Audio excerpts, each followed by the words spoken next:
excited to be able to offer you this great resource. I spent a couple days really crafting this to make sure it could be really helpful for my students.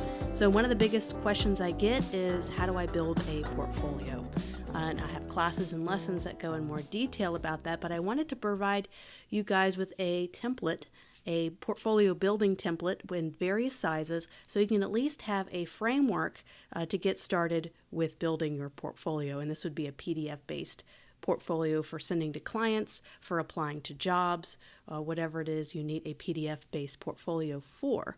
So if you look at the resource files I provide you, you're going to have this file system. I have this in two different sizes. We have a horizontal presentation and a vertical presentation. They both have their benefits. It depends on what kind of work you do and how your photos are working, what orientation you want to go for. And also, I'm happy to announce that I have this in both A4 size, so European sizes, Asian sizes, basically the whole world uses this measurement system. And then for the United States, for those who use inches, I have a 8.5 by 11 template as well. So two different sizes depending on where you are in the world, and two different orientations, vertical and horizontal.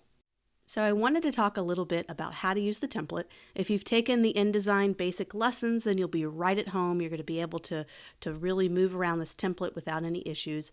I also provided an example PDF so you can kind of see how I adapted this template and grabbed a couple of different layout pages to craft something a little more custom.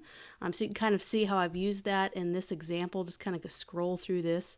I have a PDF where you'll be able to access this and see how I've used some of the pre-made layouts to be able to craft a portfolio. So let's open one of these in the example. Let's do a horizontal version, and let's stick with the A4 horizontal size. So we're going to go ahead and open this up. And this is a packaged InDesign file. We studied that in the basic InDesign lessons. And so you have the links here to all the photos that are used. In this case, there's only one photo. You have document fonts, which you have Roboto. This is from Google Fonts. Make sure you check the license. It's free for personal use, so you could just check out the license on that. And that is the only font I use throughout the entire piece, and you can get it on Google Fonts. Or you can install it directly from the template files.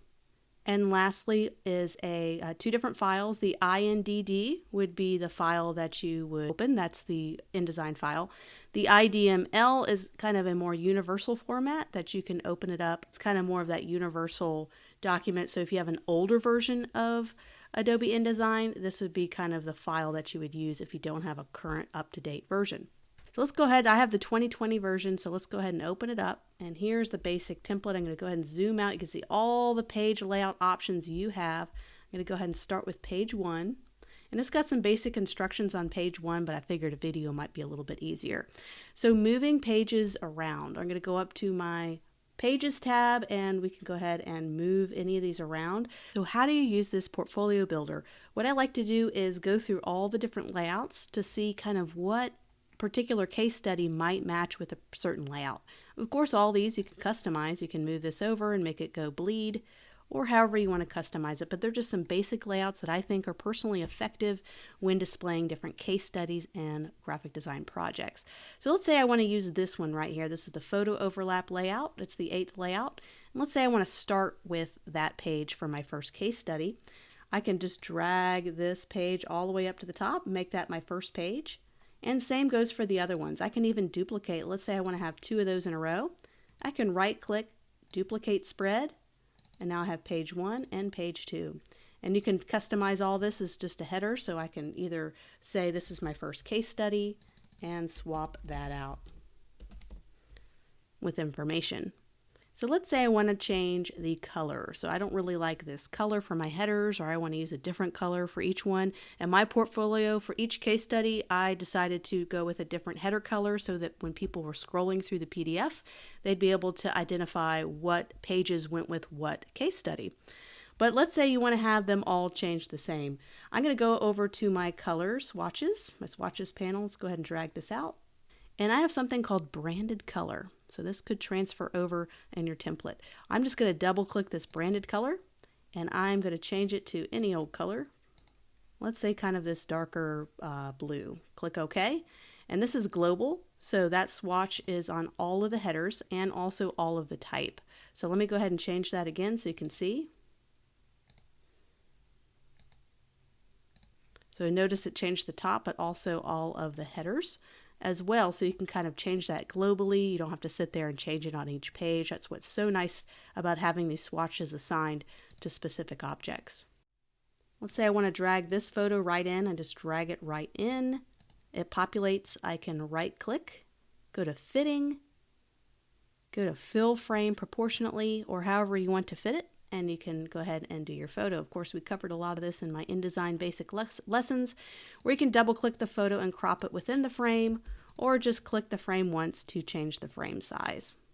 As you can see from my example, there are so many different varieties of layouts here that you can use, and I find these layouts fairly effective, and it's going to depend on your project type and how many photos you have, what layout might work out best. I like to have a variety of layouts in my PDF presentation so that they're not the same layout over and over. You're switching it up. Maybe you have a photo on the right and then you have a photo on the left on the next page, just trying to keep your PDF portfolio interesting as people look through the pages. And remember not to make it too long. Try to keep it, under 15 pages if possible, because that's a whole lot of work for people to look through. They may never get all the way to the bottom. So keeping it with only your best work, maybe pick 3 to 6 different case studies that you can have. Pick out your best work only. All that other smaller work, you can put that on the side, or make a gallery page at the very end with some kind of random selected work instead of featuring a whole page on some of those. So there's some quick tips, and hopefully you will enjoy this portfolio building template. I spent a lot of time on it, making sure you had both a vertical and horizontal version, and came up with some what I thought were really good layouts. But you can customize it, make it your own. I can't wait to see your PDF portfolios in action so you can land some of that client work and start to get some jobs.